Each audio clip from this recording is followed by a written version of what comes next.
This article is actually pretty good because it goes through how to deal with memory and actually like optimizations and stuff like that, and how to look at what is going on.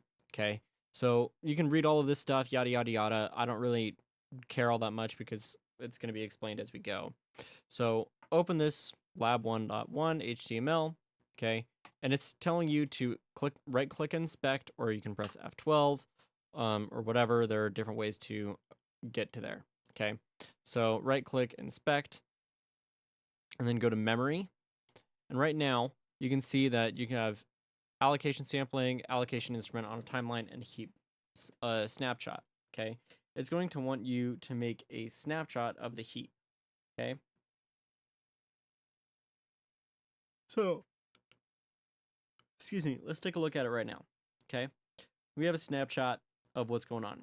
Okay, it's pretty reasonable. You've got the compiled code. You got a bunch of stuff that you don't really need to care about right now. You've got a window object. You've got some strings that are made. You've got some stuff. Okay, this is all pretty boilerplate information. Okay. Select heap snapshot radio button. It's not a radio button anymore. It's a drop down, evidently. And now we're gonna take a snapshot and we can see that. All right. So notice how compiled code is now over system. Interesting. It's changed. Oh, maybe that's a Apple.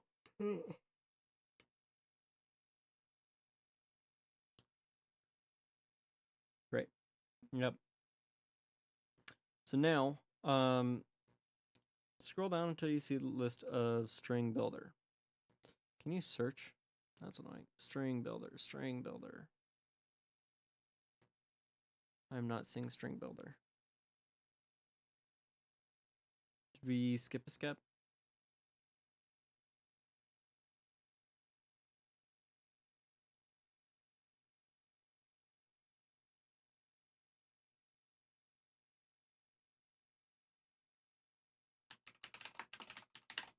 Notice how there is no string object or string builder. Interesting. It doesn't exist.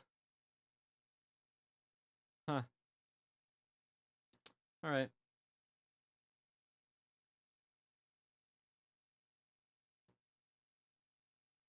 So we don't have it. It doesn't exist. So I'm going to allocate some memory. I'm going to go to profiles and I'm going to take a snapshot. Okay. So this is 6.1 megabytes. Now this is 500 megabytes. Okay, so you can tell that there is something very different happening right now. Okay, and you can see we have this string builder, and we have a bunch of them. And if we compare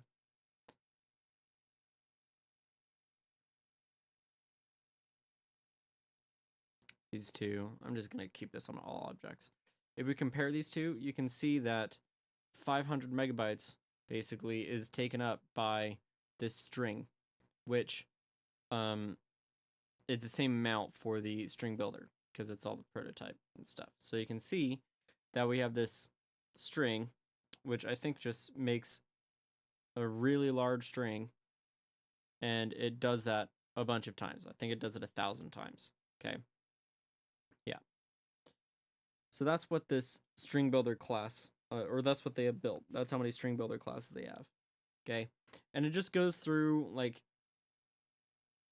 here's how to analyze what's going on in terms of how much memory your things are at that snapshot. Oh my gosh. And you can keep going through here, allocate too much memory. If you do that, your thing may crash because it'll be 10 times this much, which that would be quite a bit. That's like 5 gigs of memory. And Chrome already likes to eat up a bunch of memory. I'm just curious how much it's eating right now. Processes. Chrome, 3 gigabytes or 3 gigabytes about. So, add another 1,000 elements. Okay, I don't really care about any of that crap. Debugging a memory issue. Okay, so open lab 1.2, so which is this guy.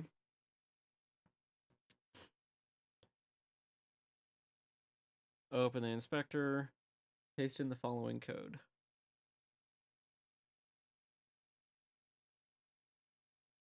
Okay. Why did I need to paste that in? Why couldn't it just come with it? Whatever. Whatever.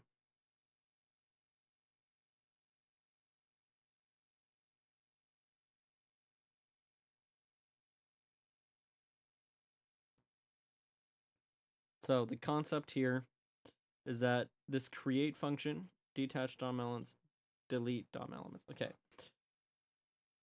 We have this, we initialize this thing, and we have this create function. Okay. And this will create an element of unordered list, iterate 100 times, create an element, and then append that, and then it'll say that equals that. Okay, but it doesn't actually append that to the DOM. And then remove L, all it does is just delete that, but you don't actually see it. Okay. Oh, you're using var. Oh, that really pisses me off. Oh my gosh, don't use var. Just don't do it. All right, select the detach button. Detach. Okay. And create a memory heap snapshot. Memory create snapshot. All right. Open the memory tab and create type detached. Okay. You have some tooltip container that's probably from Bootstrap or something. Or not Bootstrap. That's probably from actually probably it is Bootstrap. We have all these list yeah, that's I think the one that's talking about. And then you have this detached unordered list right here. Okay. And you can see it's taken up 12,000 bytes, probably bytes. I'm pretty sure that's bytes. Okay. Let's remove the detached element. Select the delete button. Delete. New snapshot. Go to profiles. Take snapshot. Okay. 6.1. Now I look detached. And we just have this detached div. Maybe you don't have that. That's okay if you don't have that. It looks like this is tooltip container. Yeah, this is just something that is currently stored in memory and will be applied later if something gets clicked. I think that's like if you hover over something, it'll show or something like that. That's kind of the concept. Okay. And notice how, yeah, it's gone now. Yay. All they did was just set it to be null, meaning it is now no longer in memory.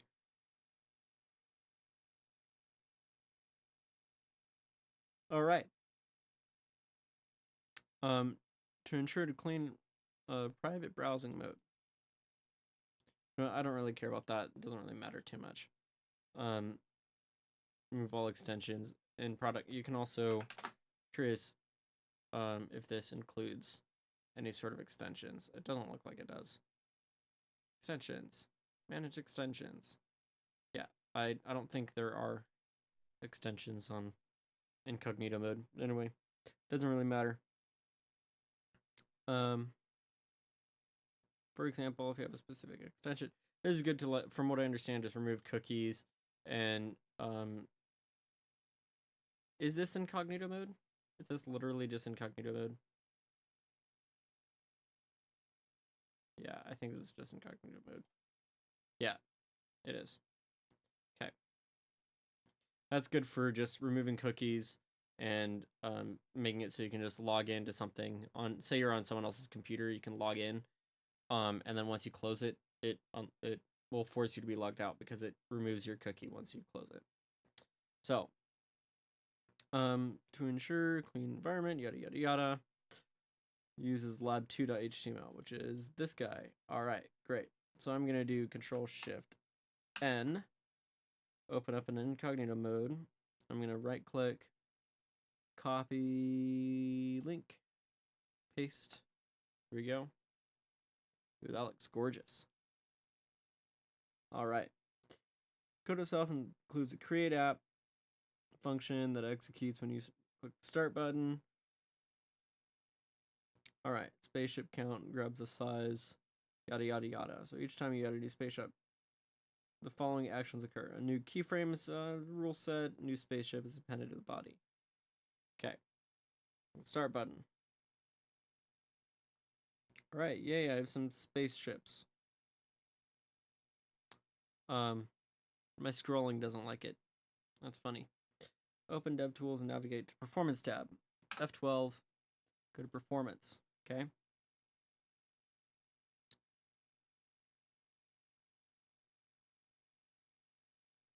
Interaction to next paint. What does that mean?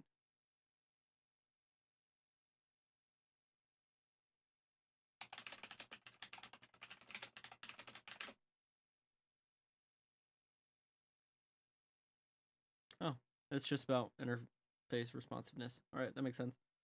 Select the pop-up. Where's this pop-up? Select the circle button at the top left of the tab to start a performance profile.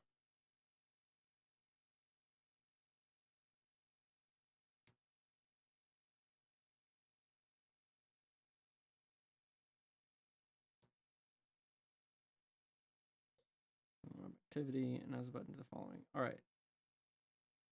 Select add ships to the page. I'm going to go to that. Don't care about that. I'm going to go here, add ships. Okay. Run the profile approximately 1 minute and select add ships every few seconds until you notice any latency or performance. We go back, add ships. I'm just going to keep going. Looking good. Still looking good.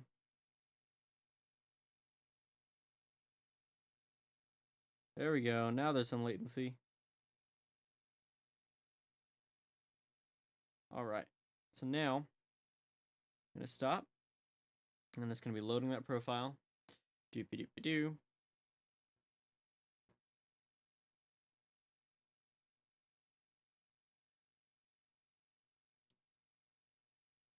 Wait.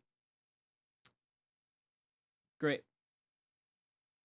So this is where I clicked, or I think this is where I started, and then I clicked, and then I clicked again, clicked, and notice how I got faster, and it got to the point where I just kept clicking. All right. This template helps you identify where performance bottlenecking is. Okay. So there's scripting, there's rendering, painting, system, idle, and whatever. Okay, so a lot of it is taken up by rendering. Okay, so what is rendering?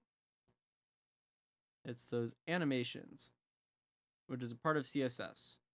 With a bunch of rockets on the animation, it doesn't like it. Okay, the frames look decent. All right. Why can't I see this? Ooh, I've got some GPU acceleration. Yay. Happening.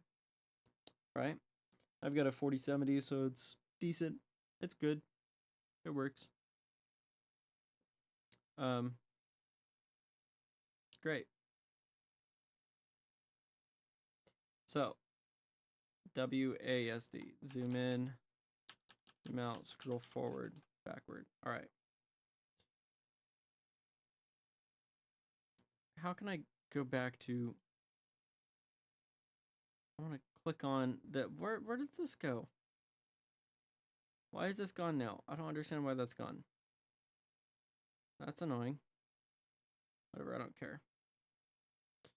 We have all that. Force reflow. Look. So, under the charts, open the main, drop down menu. What? There is no main. What are you talking about? Oh, here we are. Main.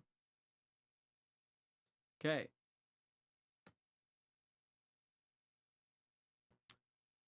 X-axis recording over time. Yada, yada, yada. You know that. It's pretty obvious. There are a few warning messages you can find on this tab, potentially. I'm not seeing anything. But you can see kind of how the whole thing is structured. And so you can zoom in and notice like when stuff is happening. This is the some sort of function call going in. So this is a task, pre-paint, event click, which calls this. You have this function call, and you have these specific things that happen, and you can see every single time I do it, this thing gets larger and larger. Or, yeah. So I think there's some garbage collecting happening somewhere, potentially. CPP-GC. Some of this stuff I don't know. I don't really deal with this side of things too often because I don't have anything that really deals with memory. But this is good for you to go into. Yada, yada, yada. Okay. The next step.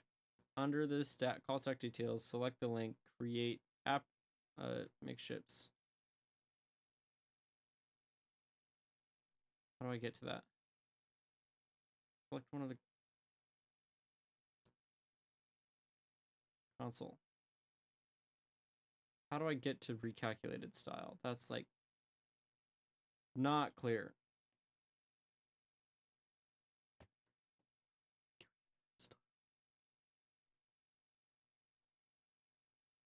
That these guys recalculate style. That's incorrect. It's recalculate, not recalculated. Force reflow warning. Yep, we've got a little warning. If I click on this, brings me to this. Great, cool. So I can see that link, and I can see this. File will be how long it takes to execute. So notice how this takes 49 milliseconds to execute. Okay. And I've got a pretty good CPU, so a lot of this is pretty fast in comparison. But if you keep clicking, I presume it gets worse and worse and worse. And that also wasn't the very last one. I go over here.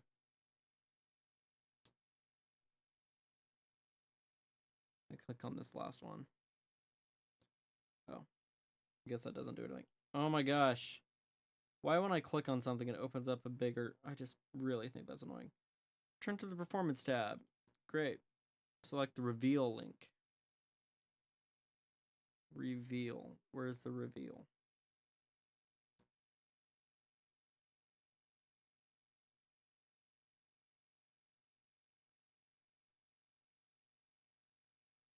Performance. Where's reveal?